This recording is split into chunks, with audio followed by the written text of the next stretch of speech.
Senang bisa melihat kamu lagi. Haleluya. Terima kasih Bu Fani dan seluruh teman-teman yang sudah melayani dalam pujian penyembahan pagi hari ini. Saudara, nyanyian yang terakhir dari kita nyanyi bahwa di hadiratmu bahagiaku penuh. Kalau ikan habitatnya adalah air. Ya, kalau ikan itu di luar air pasti mati. Ya, air tanpa ikan dia tetap air, saudaraku. Tumbuhan habitatnya apa? Tanah. Ya, kalau pohon dicabut dari tanah dia pasti mati. Tanah tanpa pohon dia tetap tanah. Sebagai kita, sebagai anak-anak Tuhan, sebagai murid Kristus, sebagai orang-orang percaya, habitat kita adalah hadirat Tuhan. Kalau kita di luar hadirat Tuhan, kita nggak ada apa-apanya, saudara. Kita nothing, ya, kita mati, saudara. Tanpa hadirat Tuhan, tanpa kita, dia tetap Tuhan. Amin. Tapi biar pagi hari ini kita sungguh-sungguh mau punya hati yang mengasihi Dia dan selalu haus akan Dia, saudaraku. Nah, pagi ini, saudaraku, sebagaimana para pemimpin di gereja ini telah bersepakat untuk berbicara sepanjang bulan ini tentang belas kasihan, compassion, ya, saudaraku, karena apa yang kita bicarakan ini adalah hal yang esensi, hal yang penting.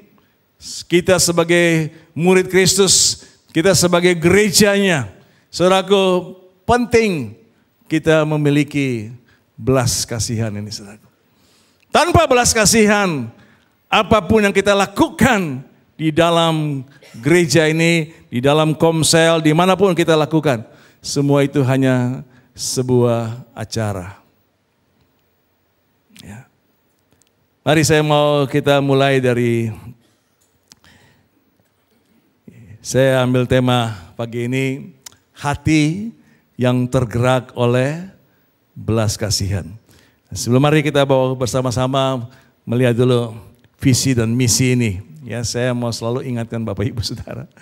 Ya, Bapak Ibu Saudara, kita ada di dalam gereja ini, kita perlu selalu tahu kenapa kita ada di sini. Ya, karena ada visi dan misi ini, saudaraku. Mari sama-sama kita baca kembali visi misi Abah Love Ministries.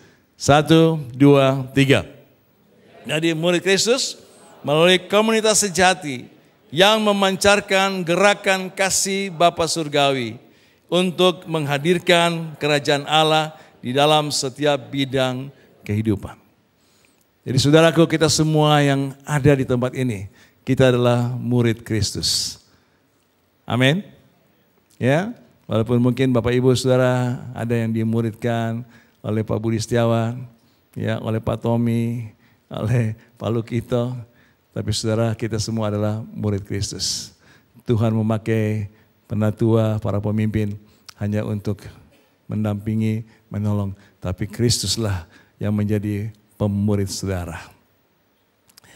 Nah, sebagai murid Kristus, saudaraku, tentunya kita harus menjadi seperti Kristus. Artinya kita harus melakukan, mengikuti apa yang Yesus lakukan dan Yesus ajarkan. Tadi nyanyian tadi, ya, mengikutimu apa? Seumur. Benar saudara nyanyi lagu itu dari hati saudara? Atau dari otak saudara? Atau karena saudara melihat, ya, LED? Saudara, mengikutimu seumur hidupku. Itulah yang harusnya menjadi tujuan hidup kita. Sebagai murid Kristus, kita mau hidup seperti Kristus hidup. Kita mau melakukan apa yang Yesus lakukan dan yang Yesus ajarkan. Pagi ini kita akan melihat dari satu perikop. Ya, setelah Yesus khotbah di bukit, bahkan sebelum dia berkhotbah di bukit, dia menyampaikan sebuah proklamer, ya. Dia memproklamirkan sesuatu yang dia katakan begini, bertobatlah sebab kerajaan sorga sudah dekat. Saudaraku, lalu kemudian Yesus khotbah di bukit. Matius pasal yang ke-5 sampai dengan yang ke-7. Saudara nanti bisa baca lagi kembali. Karena itu adalah nilai-nilai. Itu adalah prinsip-prinsip hidup di dalam kerajaan Allah. Itu adalah nilai-nilai, prinsip-prinsip yang harus kita muridnya menghidupinya, saudaraku. Ya, khotbah di bukit dimulai dengan 8 ucapan bahagia. Lalu kemudian selanjutnya Yesus mengajarkan bagaimana kita hidup sebagai, saudaraku, saudara bersaudara di dalamnya. Bahkan bagaimana kita berespon kepada dunia yang ada di luar kita, saudaraku. Dan untuk kita ada di dalam kerajaan sorga, jalan masuknya adalah bertobat. Bilang dulu sama sebelahmu, jalan masuk kerajaan Allah adalah bertobat. Ya. Tanpa pertobatan, saudaraku, nggak bisa. Ya, nggak akan kita bertahan di dalam kerajaan Allah, di dalam hadiratnya Tuhan. Nah, saudaraku, lalu Yesus kemudian setelah khotbah di bukit, Yesus kemudian berjalan keliling, saudaraku, ya, di daerah Galilea. Nah, kita akan lihat satu perikop di dalam Matius pasal yang ke-9 ayat 35 sampai dengan 38. Mari saya mau mengajak Bapak Ibu baca dulu bersama-sama. 2, 3. Demikianlah Yesus berkeliling ke semua kota dan desa. Ia mengajar dalam rumah-rumah ibadat dan memberitakan Injil kerajaan sorga serta melenyapkan segala penyakit dan kelemahan.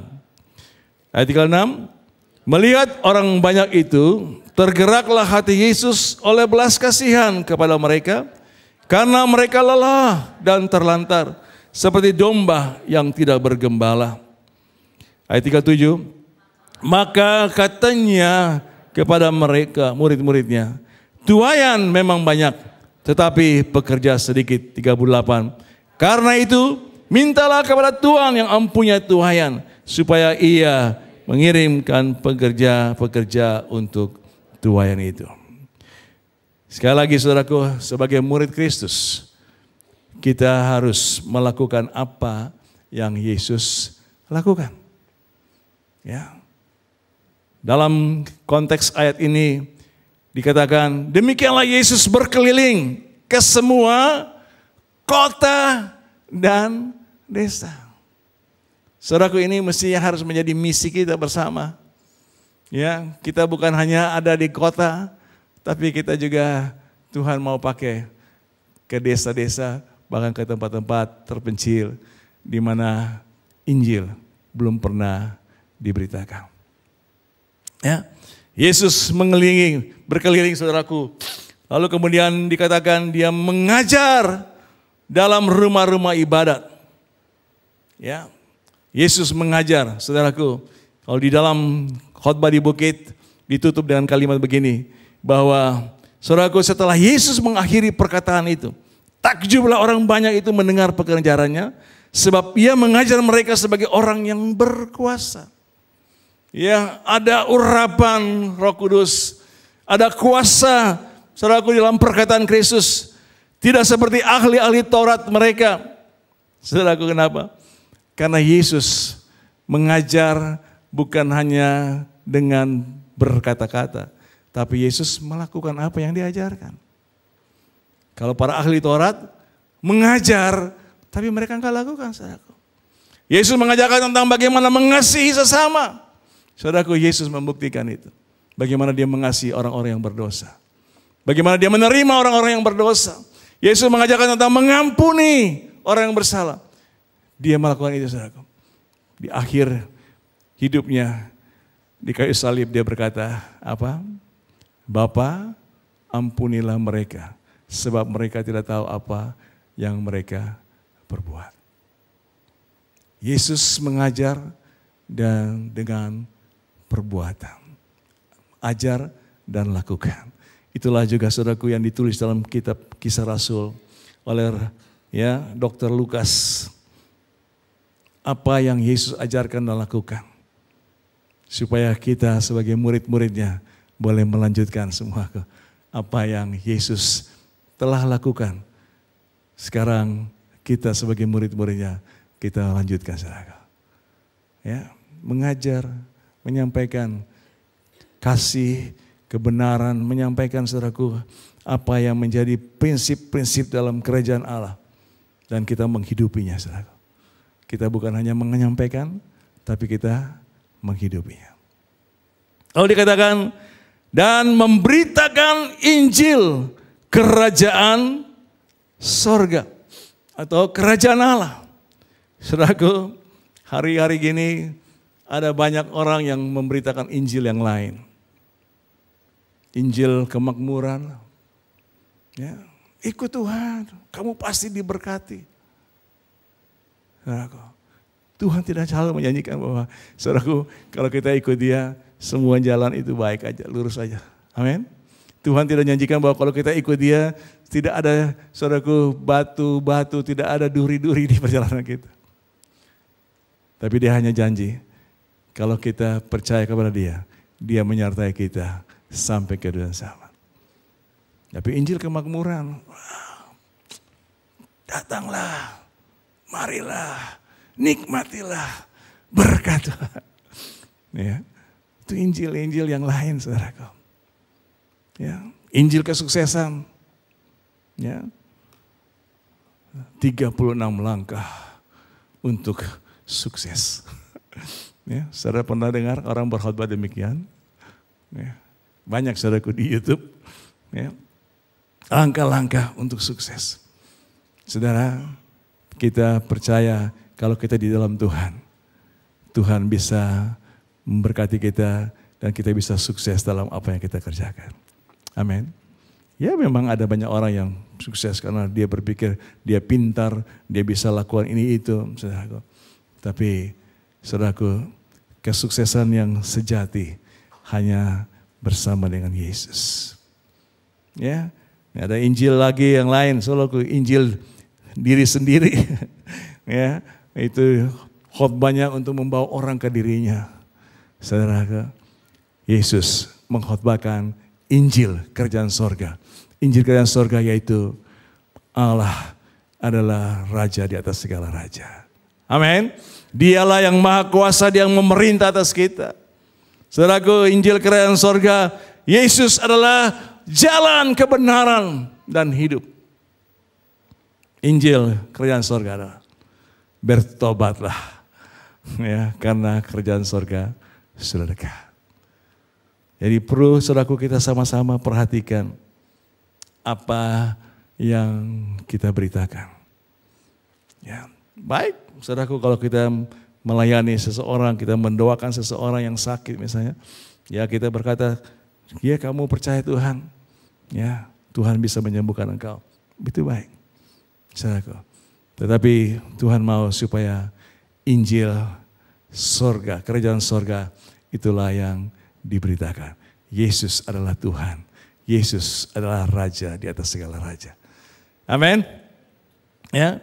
Lalu kemudian dikatakan Yesus melenyapkan apa? Segala penyakit dan kelemahan. Ya. Melenyapkan berapa penyakit? Halo? Segala. Selagala itu berapa? Semua itu berapa? Ya saudaraku, artinya nggak ada yang tidak disembuhkan oleh Yesus. Nah, saya percaya saudaraku, bahwa kita pun, ya nanti kita lihat ada ayat yang lain, bahwa Yesus juga sudah memberikan kepada kita kuasa untuk melakukan hal yang sama. Ya, Dia melenyapkan segala penyakit dan kelemahan, yaitu sebagai suatu penggenapan dari apa yang dinubuatkan oleh Nabi Yesaya dalam pasal yang ke-53, bahwa Dia menerima semua saudaraku penderitaan supaya oleh bilur-bilurnya kita yang sakit disembuhkan. Ya, telah sembuh. Ketika saudaraku Yesus melayani, semua orang yang sakit disembuhkan. Saudara, saya bersyukur ya bahwa Tuhan juga sudah menyembuhkan saya. Ya. Kalau bulan Oktober yang lalu saudara dengar PSA saya 1892. Tanggal 1 Agustus kemarin saya cek lab, PSA saya sudah 1,93. Ya, itu artinya bahwa ya PSA sudah normal karena normalnya 0 sampai 4. Ya. Jadi saya percaya Tuhan yang menyembuhkan saya dan ini semua dalam proses, saudara. Ya, hari ini apa yang saudara sedang gumulkan alami? Yesus tetap sama kemarin, hari ini, sampai selama-lamanya. Amin. Ya, kita lanjut ya. Ayat ke-36. Ini menjadi ayat yang kunci buat kita, saudaraku. Melihat orang banyak itu. Boleh katakan sama saya, melihat. Ya. Yesus melihat orang banyak itu, tergeraklah hati Yesus. Oleh apa? Oleh belas kasihan kepada mereka. Karena mereka lelah dan terlantar seperti domba yang tidak bergembala. Yesus tidak hanya melihat dengan mata jasmaninya, tapi Yesus melihat juga dengan hatinya. Saudara, kita hari-hari bertemu dengan begitu banyak orang.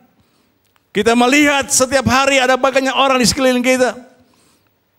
Ya, mungkin orang-orang di dalam rumah kita, orang-orang di sekeliling rumah kita, orang-orang di tempat pekerjaan kita, orang-orang di tempat kita berbisnis.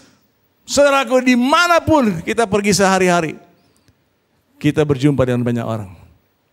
Kita melihat banyak orang. Amin. Tapi Yesus ketika melihat orang banyak, dia bukan hanya melihat dengan matanya, tapi dia melihat dengan hatinya. Saudaraku, ada orang banyak di luar yang kita sehari-hari berjumpai. Apa? Saudara minta hati Tuhan.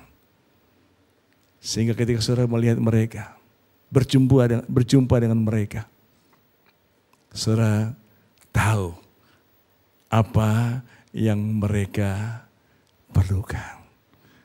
Apa yang Tuhan mau lakukan buat mereka. Firman Allah berkata di sini, Yesus melihat mereka lalu tergeraklah hatinya dengan belas kasihan karena mereka lelah dan terlantar seperti domba yang tidak bergembala. Kata lelah di dalam bahasa Yunaninya adalah kesusahan, kesukaran. Saudaraku, hari ini banyak orang di luar kita yang hidup dalam kesukaran, dalam kesusahan, dalam penderitaan. Mereka yang terkena PHK, saudaraku, mereka harus mencari pekerjaan, mencari sesuatu untuk mereka bisa hidup. Banyak orang stres karena gak punya kerjaan. Ya saudaraku, banyak orang yang susah, keluarganya susah.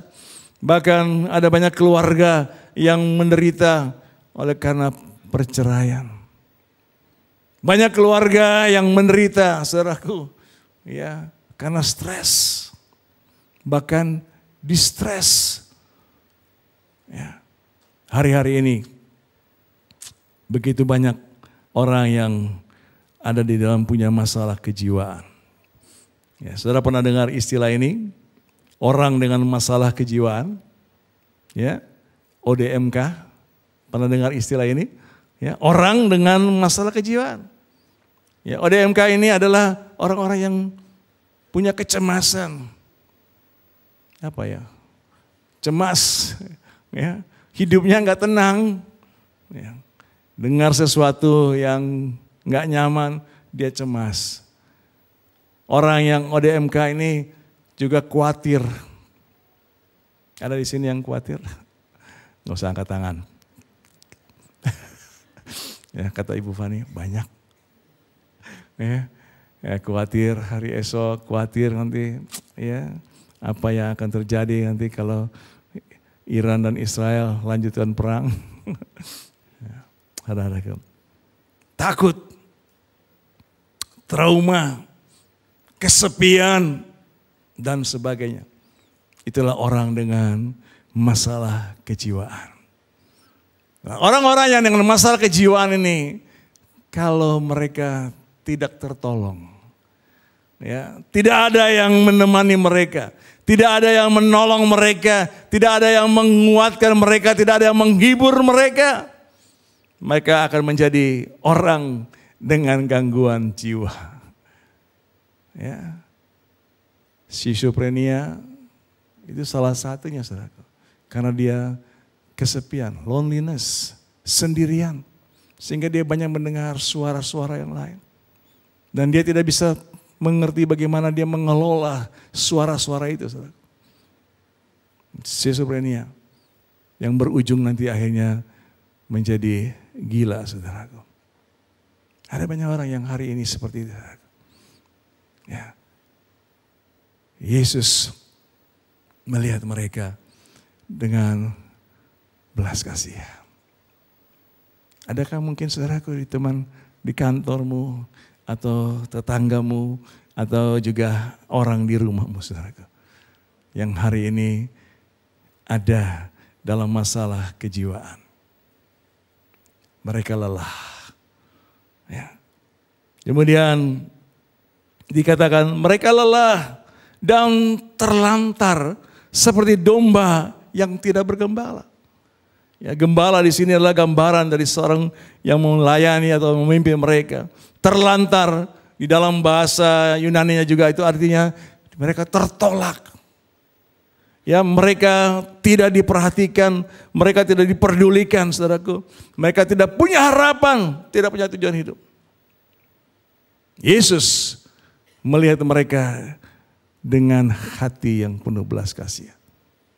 Ketika Yesus memasuk ke Yeriko, ada begitu banyak orang yang mengikuti Yesus. Ada begitu banyak orang yang ingin melihat Yesus.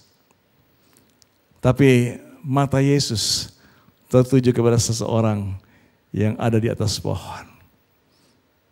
Bukan karena dia pendek, saudaraku. Tapi karena Yesus melihat ada hati yang haus, hati yang lapar akan Yesus. Ya. Zakheus mungkin sudah pernah mendengar siapa itu Yesus. Dan dia betul-betul ingin melihatnya.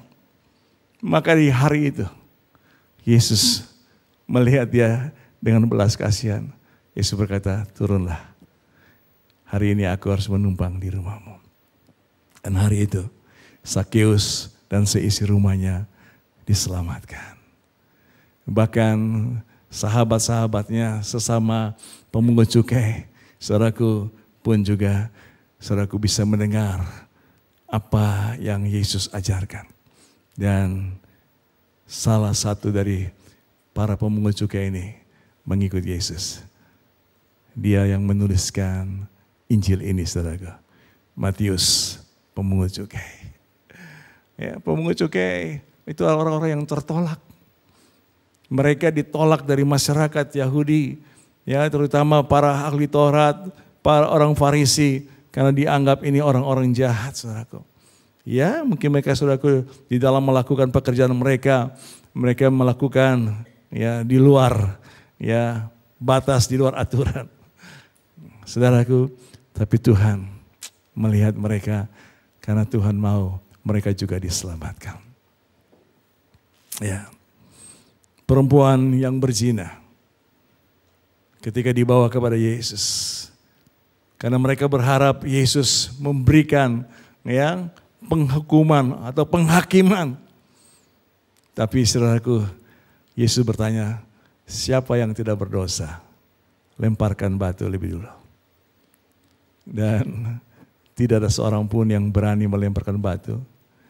Karena mereka semua berdosa.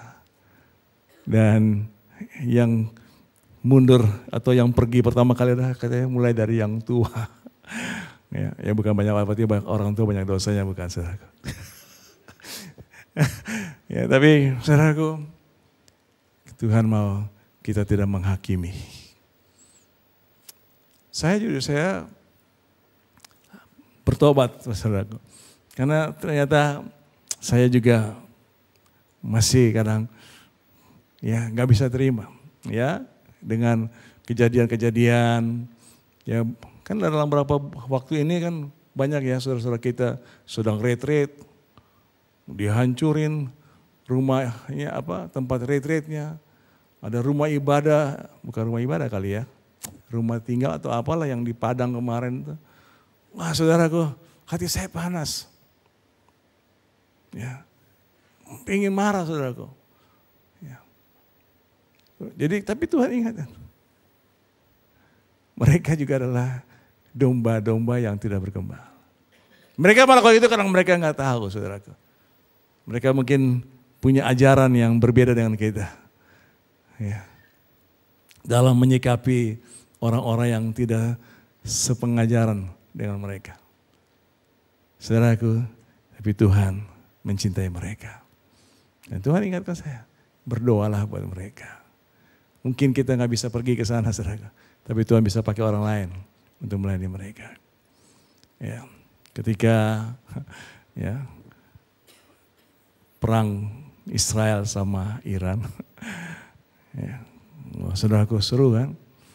Ketika Israel menghancurkan ya pusat uraniumnya Iran. Nah, ada orang-orang yang berkata syukur karena yang mati banyak sekali saudara. Syukur. Ada saudara yang berkata begitu? Saya berkata ya syukur. Tapi betul sentra pusat uraniumnya hancur syukur. Tapi di dalamnya ada ratusan orang yang mati. Mati dalam kesia-siaan. Mati tanpa mengenal Yesus sebagai jalan kebenaran dan hidup. Dan kita sudah tahu kalau mereka yang di luar Yesus matinya kemana? Amin, saudara? Saudara mengerti? Mereka mati kemana? Ya. Kemarin saya mendengar sebuah kesaksian ya, dari seorang istri penatua. Saudara, beberapa tahun lalu suaminya dipanggil Tuhan. Dia marah dengan Tuhan. Ya, dia nggak mau kebaktian, dia nggak mau ya ibadah, dia nggak mau komsel. Teman-teman yang datang dia tolak, saudara. Dia marah dengan Tuhan. Lalu dia ngomong sama anaknya, Mama mau ikut papa. Lalu anaknya tanya, bagaimana mama bisa ikut papa? Ya karena suaminya ini meninggal waktu dia jatuh, ya lagi benerin water heater. Dia lagi bersihin dia jatuh saudara. Cuma 2 meter katanya ketinggiannya, tapi mungkin kena kepala jadi pendarahan dan meninggal. Jadi dia bilang, mama mau ikut papa. Lalu anaknya nanya begini, bagaimana cara mama ikut papa? Kalau mama bunuh diri, mama sudah tahu mama kemana. Itu disadarkan saudaraku. Wow, ya, saudaraku. Ya, ada banyak orang yang bunuh diri karena nggak tahan dengan keadaan hidup ini. Mereka stres, ya mereka tertolak sehingga mereka mengambil jalan yang salah, saudaraku. Tuhan mau mereka ditolong. Ya. Kita lanjut. Ayat 37. Kenapa saudaraku orang-orang ini menjadi lelah dan terlantar?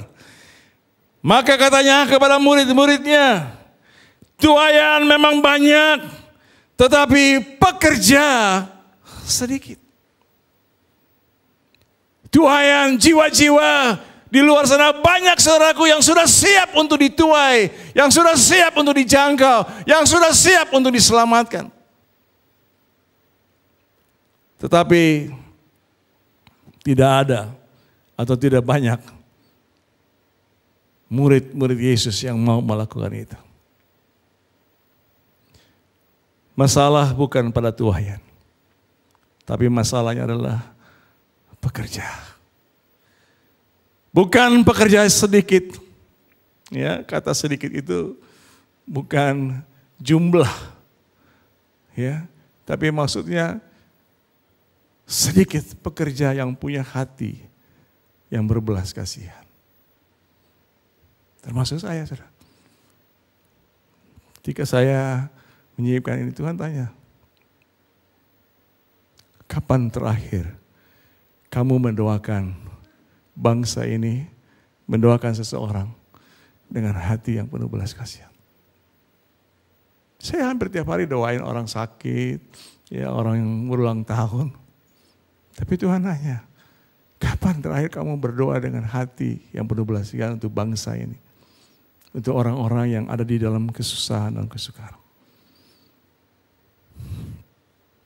Saya ampun Tuhan. Karena saya ya sudah kejebak dengan as usual, biasanya, ya sebiasanya, sehingga doanya, ya, Tuhan berkati bangsa kami, Tuhan berkati Indonesia. Tapi itu semua doa-doa yang lahir dari kepala kita. Saudaraku, Tuhan mau kita sebagai muridnya, sebagai pekerja-pekerja yang punya hati belas kasihan. Ya. Tuaian banyak, tapi pekerja yang punya hati berbelas kasihan sedikit. Ayat 38. Karena itu, mintalah kepada Tuhan yang mempunyai tuaian. Jiwa-jiwa itu adalah kepunyaan Tuhan. Mereka adalah jiwa ciptaan Tuhan sama seperti kita. Dan Yesus telah datang mati dan bangkit juga untuk mereka. Tapi mereka belum pernah mungkin dengar itu. Mereka belum mengerti Yesus telah mati dan bangkit buat mereka. Tapi kita yang hari ini di tempat ini, kita tahu Yesus sudah mati dan bangkit buat kita. Amin. Yesus sudah mati dan bangkit, itu sebabnya kita beroleh keselamatan. Kita beroleh pengampunan dosa. Kita beroleh kelepasan dari segala yang jahat.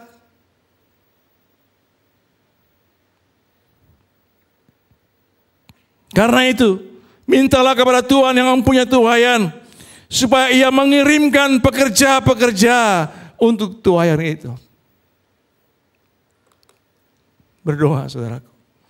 Ya, kata mengirimkan di sini kalau dalam bahasa Yunaninya itu ekbalo. Ekbalo itu diusir, saudaraku, ditendang. Ya. Saya berharap jangan ada di antara kita yang ditendang oleh Tuhan. Ya. Ya mungkin cara Tuhan supaya kita bergerak. Ya, saya merenungkan kenapa Tuhan izinkan saya harus mengalami kanker prostat stadium 4. Ya, karena itu juga salah satu menyadarkan saya bahwa kalau saya boleh hidup sampai hari ini, karena Tuhan ingin hidup saya berguna buat orang lain. Amin. Saudara, minta. Kita bukan minta Tuhan mengirim pekerja-pekerja, tapi minta hati Tuhan hari ini buat kita. Karena kita adalah murid-Nya. Kita inilah pekerja-pekerjanya. Tuhan mau kita punya hati yang berbelas kasihan seperti Yesus. Sehingga ketika kita melihat orang-orang yang ada di luar sana, mereka yang ada di dalam kesukaran, kesulitan dalam kehidupan mereka, kita melihat dengan hati kita. Sehingga kita bisa melayani mereka seperti Yesus melayani. Saudaraku, Saya lanjutkan dengan pasal yang ke-10. Ya, saya hanya ambil ayat yang pertama saja. Setelah itu saudaraku, ketika Yesus berkata, mintalah kepada Tuhan yang mempunyai tuaian supaya ia mengirimkan pekerja-pekerja untuk tuaian itu. Pasal yang ke-10 ayat yang pertama dikatakan, sama-sama yuk kita baca, 2, 3. Yesus memanggil ke-12 muridnya dan memberi kuasa kepada mereka untuk mengusir roh-roh jahat dan untuk melenyapkan berapa? Segala penyakit dan segala kelemahan. Setelah Yesus berkata, mintalah kepada Bapa, Tuhan yang mempunyai tuaian itu, supaya mengirimkan pekerja-pekerja untuk tuaian itu. Lalu Yesus kemudian memanggil 12 muridnya dari begitu banyak orang yang mengikuti dia. Dan Yesus memberikan mereka apa? Kuasa untuk mengusir roh jahat, melenyapkan segala penyakit dan kelemahan. Saudara dan saya, dengar suara Tuhan di hatimu hari ini. Dia sedang memanggil saudara. Dan dia sudah memberikan kuasa kepada saudara. Rohnya, itulah kuasa untuk melenyapkan segala penyakit dan segala kelemahan. Yesus berkata, kamu akan menerima kuasa dan menjadi saksiku ketika Roh Kudus turun ke atas kamu. Dan kamu akan menjadi saksiku di Yerusalem, Yudea, Samaria, bahkan sampai ke ujung bumi. Kuasa itu sudah ada di dalam saudara. Roh Kudus ada di dalam saudara. Saudara percaya Roh Kudus ada di saudara. Itulah Roh Kudus yang sama yang mengurapi Yesus. Sebelum Yesus memulai pelayanannya, dia berpuasa 40 hari. Lalu firman Tuhan berkata dia kembali dari padang itu, padang gurun, dengan penuh kuasa Roh Kudus. Sehingga dia boleh melayani orang-orang yang lelah, orang-orang yang terlantar. Dia menyembuhkan segala sakit penyakit dan segala kelemahan. Roh yang sama ada dalam diri saudara dan saya. Saudaraku, Roh Kudus diberikan kepada kita, memenuhi kita, supaya kita bisa melakukan apa yang juga Yesus lakukan. Baik secara pribadi, maupun juga kita saudaraku sebagai sebuah komunitas. Ya, karena visi misi kita menjadi murid Kristus melalui komunitas sejati. Untuk memancarkan gerakan kasih Bapa Surgawi. Saudaraku, kita ada dalam komunitas sebagai murid-murid Kristus supaya kita bisa bergerak dengan kasih Bapa untuk menghadirkan kerajaan Allah di setiap bidang kehidupan. Hari ini, mari saudaraku, dengar suara Tuhan di hati saudaraku. Hari saya persilakan teman-teman dari PW bisa